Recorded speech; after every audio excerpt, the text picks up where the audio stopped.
Namaskar, welcome to SGKG Studies and SGKG 2.22 YouTube channel classes, and now we are going to discuss about part 2 on the Trade Unions Act 1926. इससे पहले वाली class में हमने बताया था कि इस एक्ट का नाम है the trade unions act. Trade union act नहीं है, ट्रेड यूनियंस एक्ट 1926। उसमें हमने चैप्टर 1 और चैप्टर 2 की चर्चा की थी, जिसमें प्रिलिमिनरी चैप्टर 1 में प्रिलिमिनरी हमने देखा और चैप्टर 2 में रजिस्ट्रेशन ऑफ ट्रेड यूनियन हमने देखा। ये चैप्टर 1 में हमने प्रिलिमिनरी देखा, चैप्टर 2 में रजिस्ट्रेशन ऑफ ट्रेड यूनियन की चर्चा की। अब हम शुरू करेंगे चैप्टर 3। चैप्टर 3 जो है वो right and liability of registered trade union.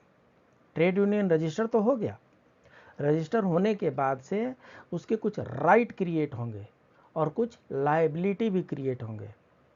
कौन से राइट क्रिएट होंगे और क्या लायबिलिटी क्रिएट होगी, उसकी चर्चा चैप्टर 3 में सेक्शन 15 से 25 तक 28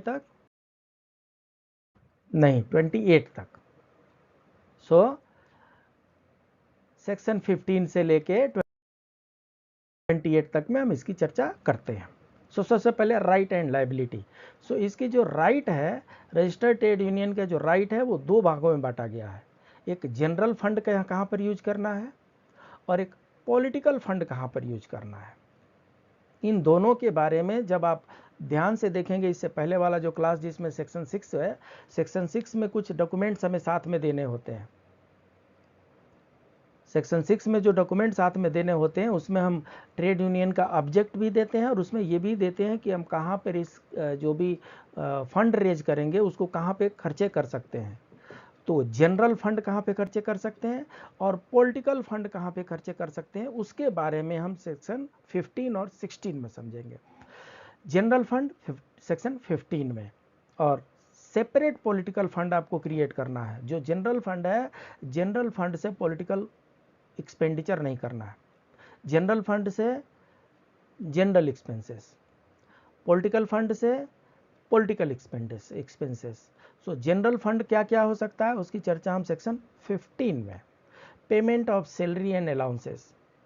जब हम यूनियन फॉर्म करेंगे तो यूनियन में कुछ हमें ऑफिस स्टाफ को रखने पड़ेंगे, कुछ ऑफिस बियरर भी होंगे, कुछ अकाउंटेंट भी होंगे, कुछ कंसल्टेंट भी रखने पड़ेंगे, कुछ ऑडिटर रखने पड़ेंगे। उनकी सैलरी एंड अलाउंसेस को पे करना सेक्शन 15 में ऑथराइज करता है। जनरल फंड से payment of salary and allowances of those employees, worker की बात नहीं हो रही है। Payment of expenses for administration of union including expenses spent on the defending any legal proceeding by और against the union. Payment of expenses for administration of union. Administration of union में क्या क्या आ सकता है, हो सकता है कि यूनियन जो रजिस्टर्ड जो है वो रेंटेड हाउस में हो, उसके वाटर एंड इलेक्ट्रिसिटी के चार्जेस पे करने हो। तो इस तरीके से जितने भी एंसिलरी चार्जेज हैं उनको एडमिनिस्ट्रेटिव चार्जेस के रूप में खर्चा कर सकते हैं। इसके अलावा अगर कोई केस हम कंटेस्ट करते हैं या डिफेंड करते हैं, यूनियन अगर कोई केस फाइल करती है तो कंटेस्ट करेगी, और किसी ने यूनियन के अगेंस्ट में फाइल किया है, केस फाइल किया है, तो उसको डिफेंड करेगी। चाहे कंटेस्ट करें चाहे डिफेंड करें, इन दोनों कंडीशन में जो जनरल फंड है उसको यूटिलाइज कर सकते हैं। Settlement of trade dispute. निश्चित रूप से ट्रेड डिस्प्यूट को सेटल करने में अगर कहीं कुछ एक्सपेंसेस आते हैं तो वो जनरल फंड से उसका एक्सपेंडिचर बियर किया जाएगा। एक्सपेंडिचर और trade union members for death, sickness and accident, इनके लिए आपने सेक्शन 6 में रूल बनाया है और उस रूल में मेंशन किए होंगे कि अगर कोई ट्रेड यूनियन के मेंबर हैं, उनका डेथ हो जाए तो उनके घर वाले को हम 5,000, 10,000, 15,000 कुछ पे करेंगे। कोई सिकनेस हो जाए, कोई एक्सीडेंट हो जाए तो उनको हम हॉस्पिटल का ट्रीटमेंट देखभाल करेंगे। ऐसा कुछ जनरल रूल बना है तो उतना ही उसी के अनुसार आप यहाँ पर खर्चे कर सकते हैं। Providing educational, social, religious benefits to trade union members. जो ट्रेड यूनियन मेंबर्स हैं उनके कुछ सोशल फंक्शंस होंगे, कुछ रिलीजियस फंक्शंस हो सकते हैं, गणपति बप्पा मोरया हो सकता है, दुर्गा पूजा हो सकता है, दशहरा हो सकता है, रामनवमी हो सकती है। तो ऐसे में जनरल फंड से खर्चे किए जा सकते हैं। For any other unlikely uses of general fund by trade union except the general purposes use as per law provisions, trade unions can be restrained by court for applying its fund। So इसके अलावा अगर कुछ खर्चे करते हैं और बाकी अगर मेंबर्स जो है वो सपोर्ट नहीं करते, कोई कोर्ट में जाता है, तो जस्टिफाई करना पड़ जाएगा कि आप सेक्शन 15 और सेक्शन 6 में जो आपने रूल बनाया है उसके अनुसार आप खर्चे कर रहे हैं या नहीं। अगर आप वैसा खर्चा नहीं कर रहे हैं तो फिर आपको भारी पड़ने वाला है। तो इसलिए खर्चे जो होंगे वो जनरल फंड जो होंगे सेक्शन 15 में उसी के अनुसार होंगे।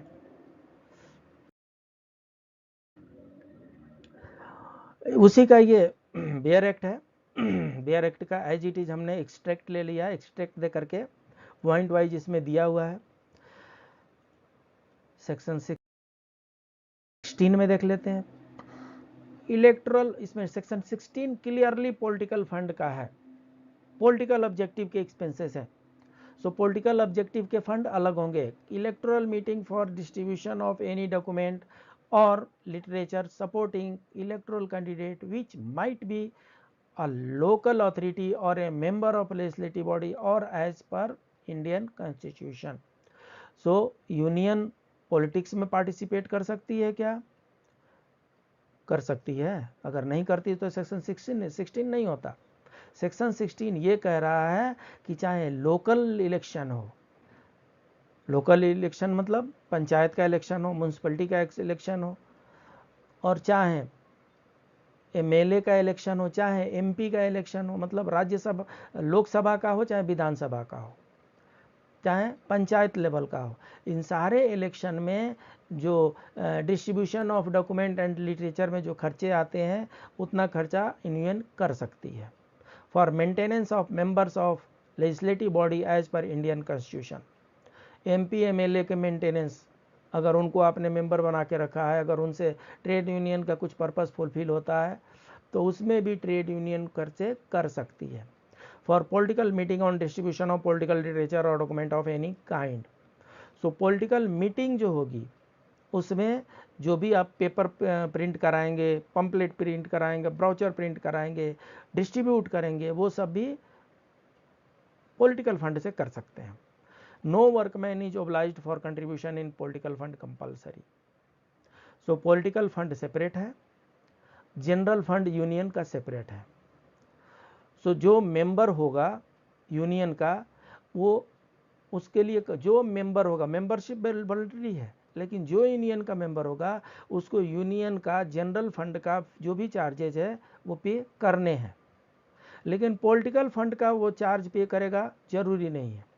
पॉलिटिकल फंड हमेशा ऑप्शनल है, उसकी इच्छा है तो वो पे करेगा, नहीं इच्छा है तो नहीं पे करेगा, जबरदस्ती नहीं कर सकते। नॉन पेमेंट और non payment of political fund can not be considered as important condition for trade union membership. So trade union membership लेते समय आप साइन लेंगे कि हम पॉलिटिकल फंड भी पे करेंगे, ऐसा नहीं कर सकते हैं, वो अल्ट्रा वायरस हो जाएगा। आप ये साइन ले सकते हैं कि मैं ट्रेड यूनियन का मेंबर बन रहा हूँ और महीने में 20 रुपया, 30 रुपया, 50 रुपया जो भी हमारा कंट्रीब्यूशन मेंबरशिप का है वो मैं पे करूंगा, पॉलिटिकल फंड का पे करूंगा, ये कोई ज़रूरी नहीं है। ठीक है जी। तो ये सेक्शन 15 और सेक्शन 16 ये दोनों मोस्ट इंपॉर्टेंट है from MCQ point of view, from examination point of view. Section 15 और सेक्शन 16 मोस्ट इंपॉर्टेंट है। ये सब एमसीक्यू के क्वेश्चन फॉर्म होते हैं, उसमें 2 या 3 वो दे देंगे जिनका होना चाहिए, एक कुछ ऐसा दे देंगे जिनका नहीं होना चाहिए, और वो पूछ सकते हैं। सो इसलिए सेक्शन 15 और सेक्शन 16 को बढ़िया से मगअप कर लेना है।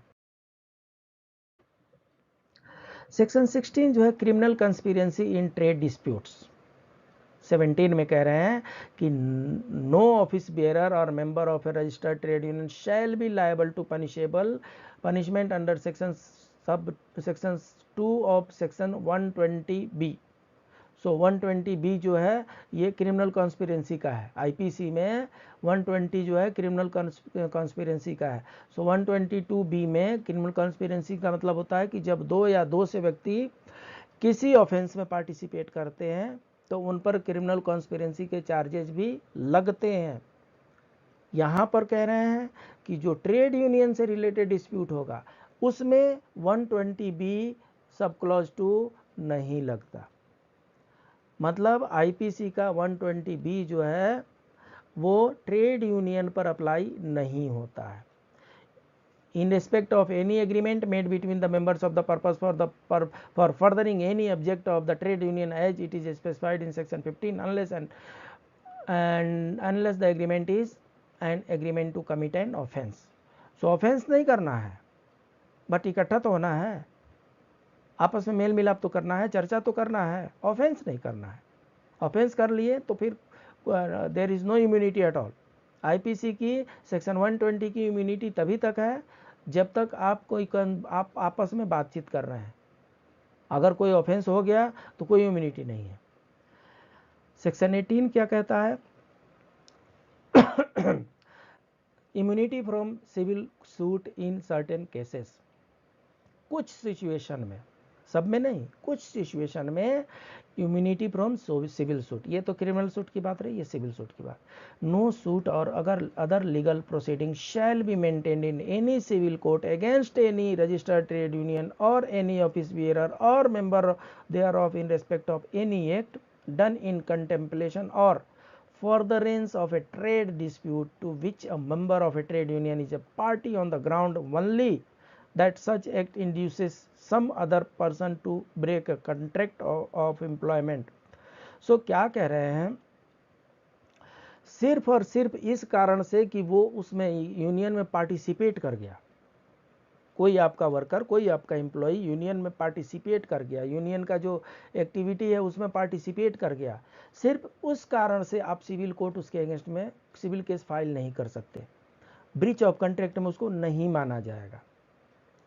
Any registered trade union shall not be liable in any suit or other legal proceeding in any civil court in respect of the tortious act done in contemplation or furtherance of trade dispute by an agent of the trade if it is proved that such a person acted without the knowledge. अगर कोई बाहरी आदमी आकर के trade dispute चल रहा है, मान लीजिए कि स्ट्राइक चल रही है, धरना चल रहा है, और उसमें कोई बाहरी आदमी आकर के और उसने कुछ न्यूसेंस क्रिएट कर दिया, कुछ प्रॉब्लम क्रिएट कर दिया, तो उस बाहरी आदमी के प्रॉब्लम के चलते ट्रेड यूनियन पर किसी प्रकार की कोई लायबिलिटी नहीं इम्पोज की जाएगी, क्योंकि वो ट्रेड यूनियन के कंसेंसस से नहीं हुआ, उनके एग्रीमेंट से नहीं हुआ है। कोई अनजान आदमी आकर के ऐसा कुछ कर देता है तो उसमें ट्रेड यूनियन की इम्यूनिटी है, ऐसा सेक्शन 18 में मेंशन किया हुआ है।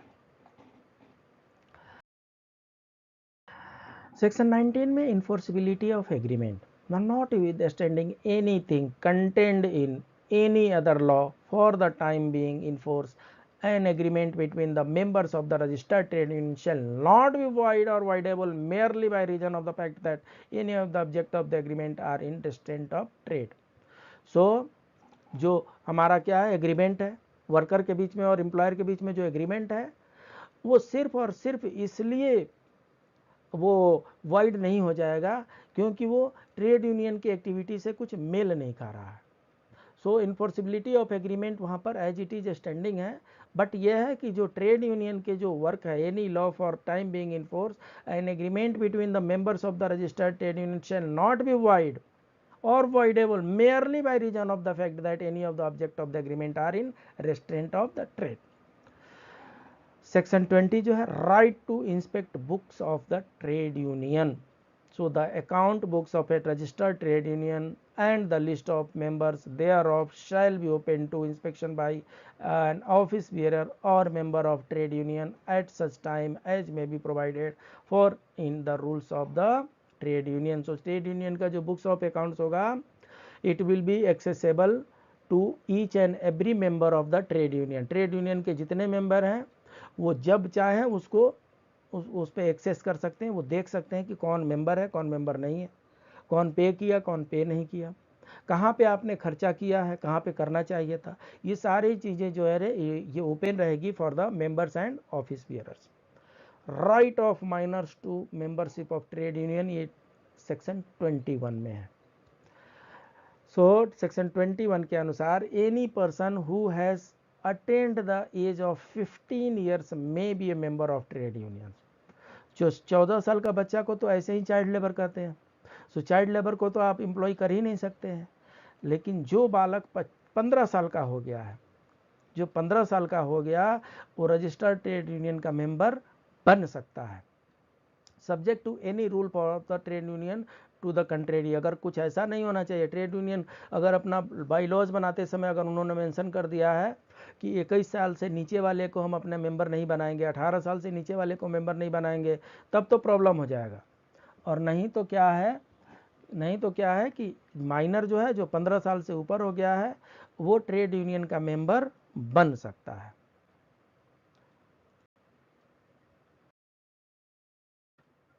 A disqualification of office bearers of the trade.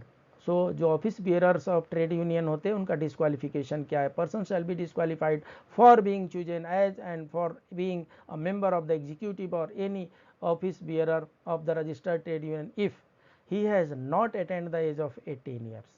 अगर 18 साल से नीचे के हैं तो आप ट्रेड यूनियन का ऑफिस बियरर नहीं बन सकते।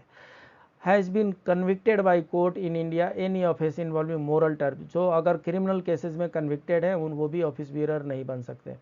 Any member of the executive or other office bearer of the registered trade union who before the commencement of the Indian trade unions amendment act 1964 has been convicted. So ये भी अगर moral टर्प्यूट में convicted हैं तो ये भी member नहीं हो सकते। In its application to the state of Jammu Kashmir, Jammu Kashmir में जो ट्रेड यूनियन एक्ट है ये Indian trade union amendment act 1964 के साथ लागू हो गया। Section 22 proportion of office bearers to be connected with the industry. So office bearer जो होंगे क्या वो सारे आउटसाइडर होंगे?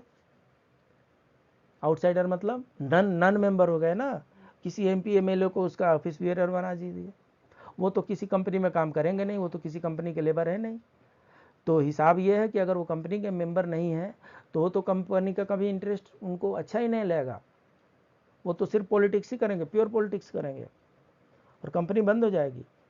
तो इसलिए कुछ ना कुछ तो रूल बनाना पड़ेगा। रूल ये है कि not less than 1/2 of the total number of office bearer of every registered trade union. कहने का मतलब ये है 50% से कम ऑफिस बियरर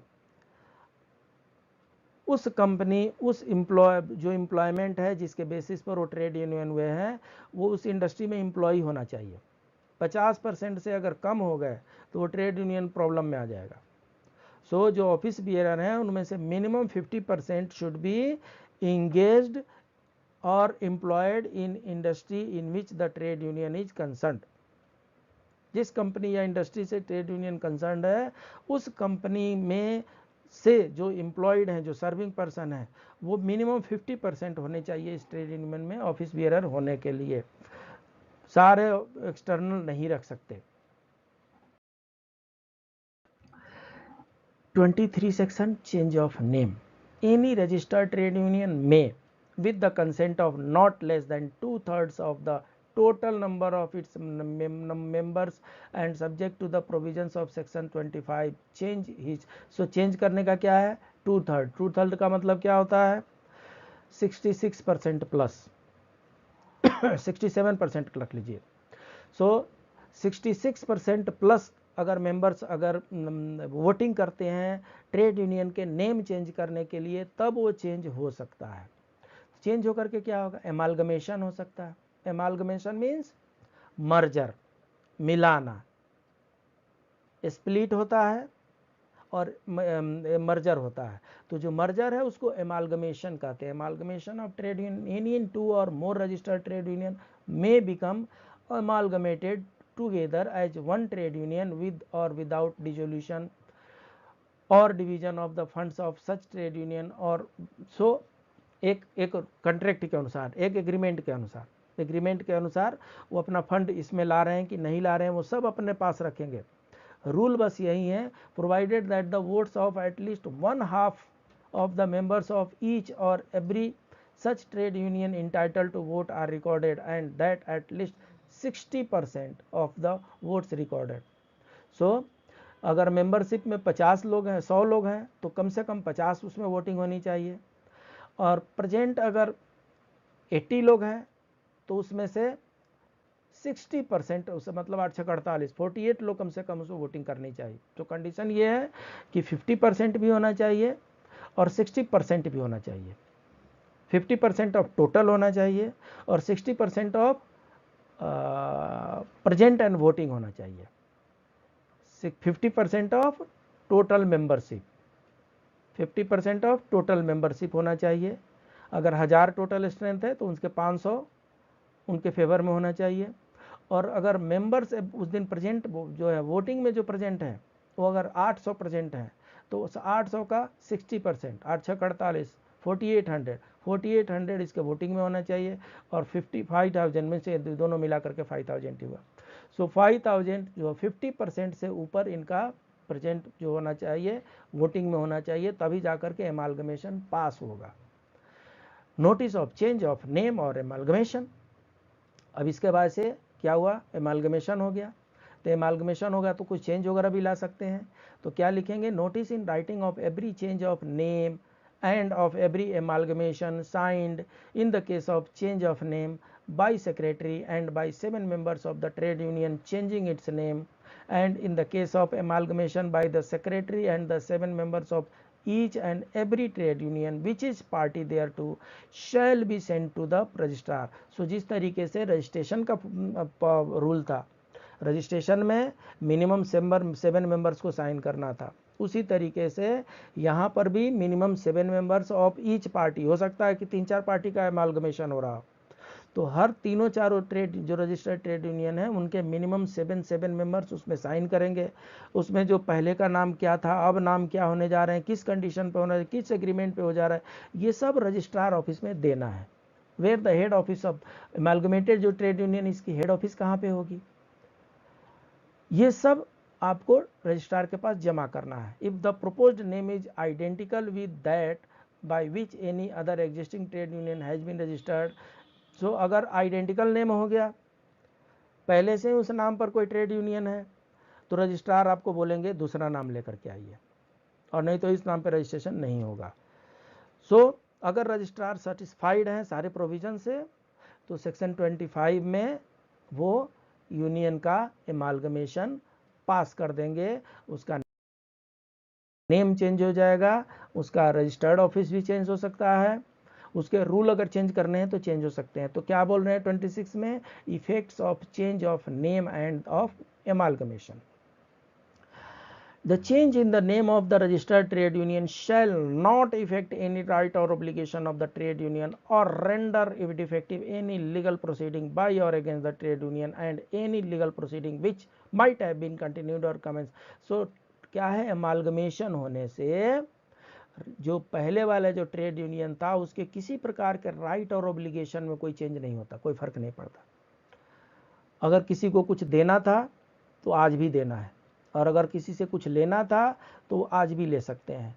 सो एमालगमेशन होने से, नेम चेंज होने से किसी भी प्रकार के ट्रेड यूनियन के राइट एंड लायबिलिटी में, राइट एंड ऑब्लिगेशन में कोई चेंज नहीं होता। An amalgamation of 2 or more registered trade unions shall not prejudice any right of any such trade union or any right of the creditor of any of them। So amalgamation का purpose clear होना चाहिए, एमालगमेशन का purpose कुछ hidden नहीं होना चाहिए। So it should not be prejudice to the creditors of the trade union. इसका बात का ध्यान रखना है, जो के ट्रेड यूनियन के मेंबर हैं उनके इंटरेस्ट के अगेंस्ट में कोई एमालगमेशन नहीं करना है, जो उनके क्रेडिटर हैं उनके अगेंस्ट में कोई एमालगमेशन नहीं करना है, कोई क्रिमिनल एक्टिविटीज के लिए एमालगमेशन नहीं कर लेना है। सो इस बात का ध्यान रखना है। सेक्शन 27 में डिसोल्यूशन, अगर आपको अभी तक याद हो तो सेक्शन 8 में हमने रजिस्ट्रेशन किया था और सेक्शन 9 में सर्टिफिकेट ऑफ रजिस्ट्रेशन मिला था। सेक्शन 8 में रजिस्ट्रेशन है, सेक्शन 27 में डिसोल्यूशन है। When a registered trade union is dissolved, notice of the dissolution signed by 7 members of any, so जो प्रोसेस है रजिस्ट्रेशन का वो प्रोसेस है डिसोल्यूशन का। अगर आपको ट्रेड यूनियन डिसॉल्व करना है तो उसी तरीके से 7 मेंबर्स उसको लिखेंगे, 14 डेज के अंदर उनको रजिस्ट्रार को देंगे, रजिस्ट्रार पास करेंगे, पास होने के बाद से वो डिजॉल्व होगा।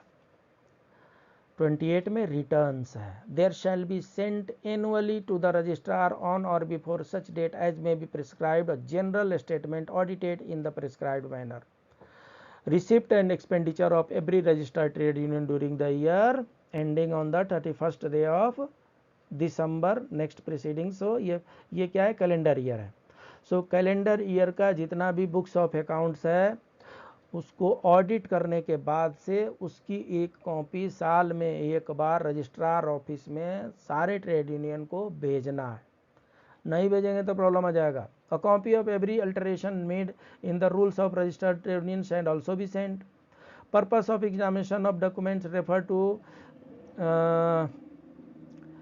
may at all reasonable times inspect the service certificate of registration।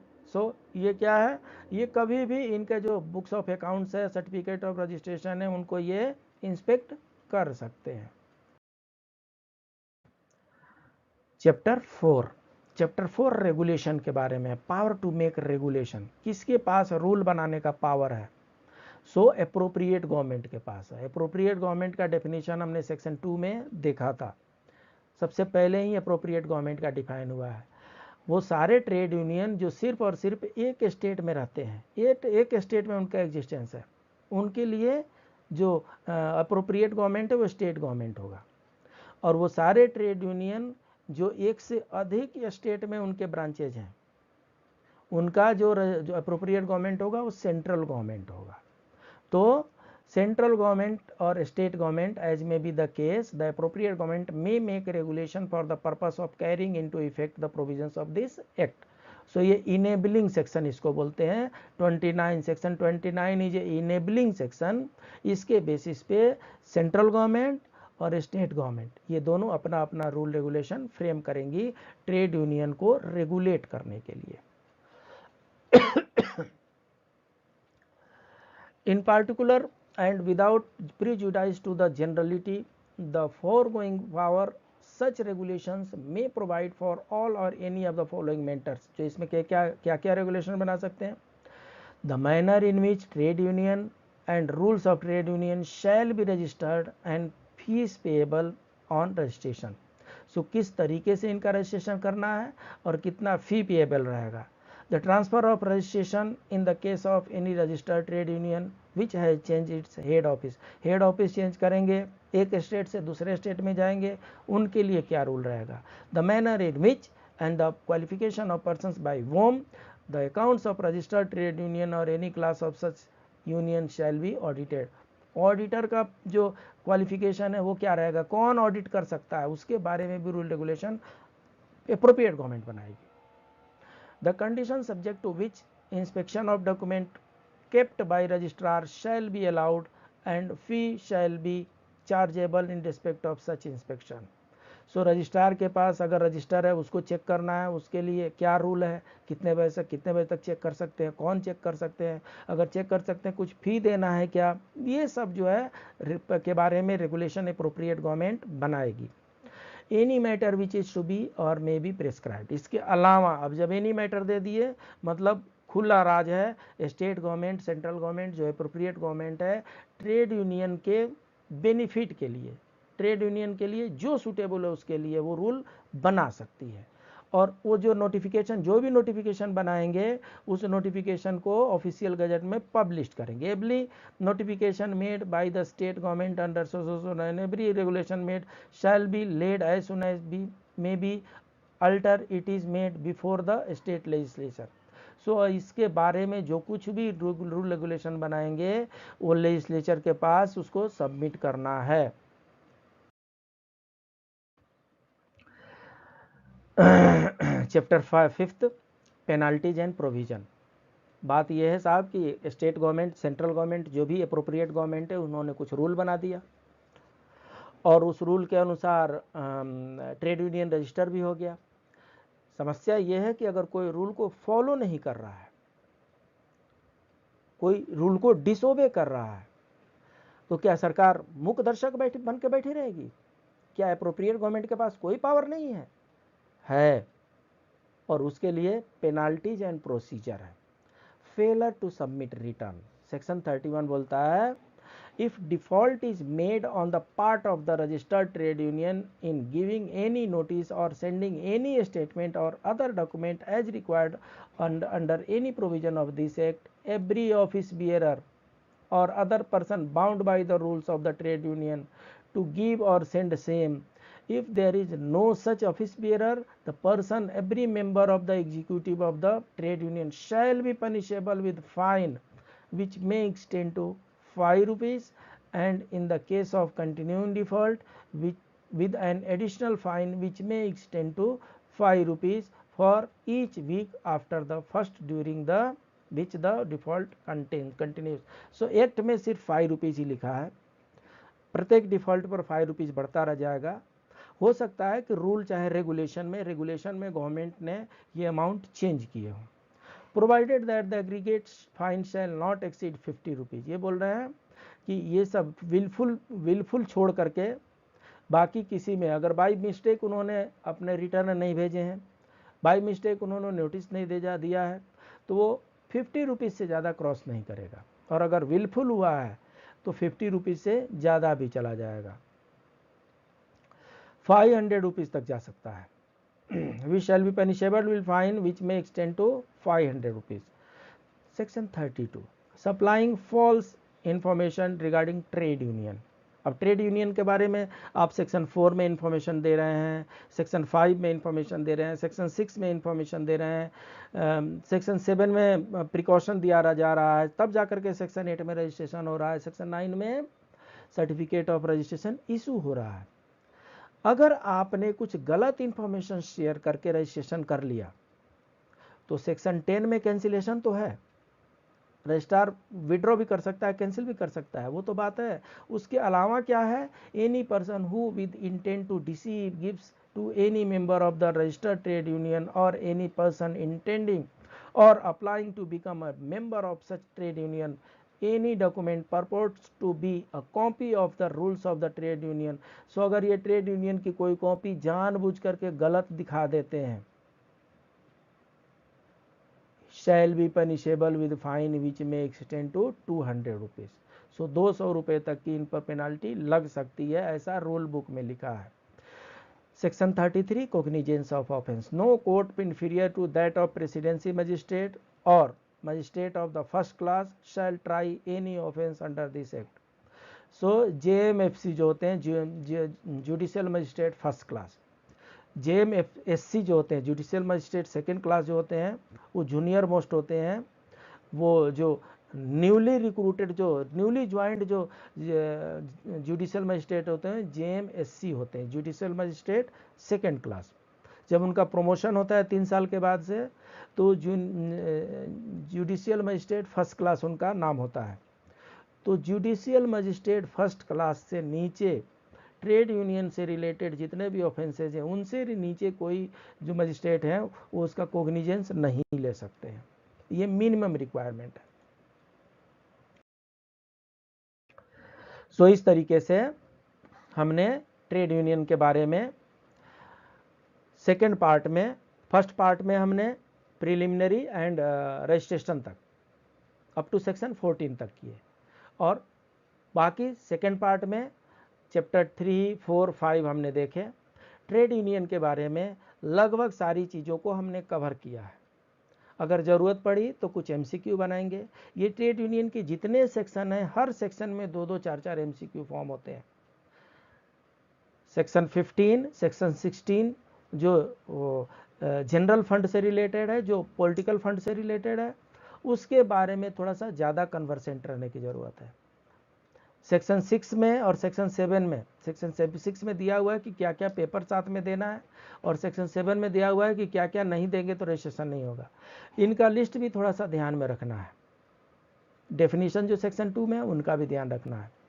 हमारा प्रयास ये रहेगा कि ट्रेड यूनियन से रिलेटेड कोई भी क्वेश्चन अगर एग्जामिनेशन हॉल में आता है, कितना भी कॉम्प्लिकेट करते आता है, घुमा फिरा करके आता है, यूपीएससी सीधे क्वेश्चन बहुत कम पूछती है। यूपीएससी जो भी क्वेश्चन पूछेगी ऐसे जलेबी की तरह सीधा करके पूछेगी। तो चाहे जितना भी कॉम्प्लिकेट करके आए, अगर मेरा कंसेप्ट क्लियर है तो मैं तो आंसर सही दूंगा। अगर कंसेप्ट क्लियर नहीं है और सिर्फ रट्टूमल हो तब थोड़ी सी समस्या बढ़ जाती है।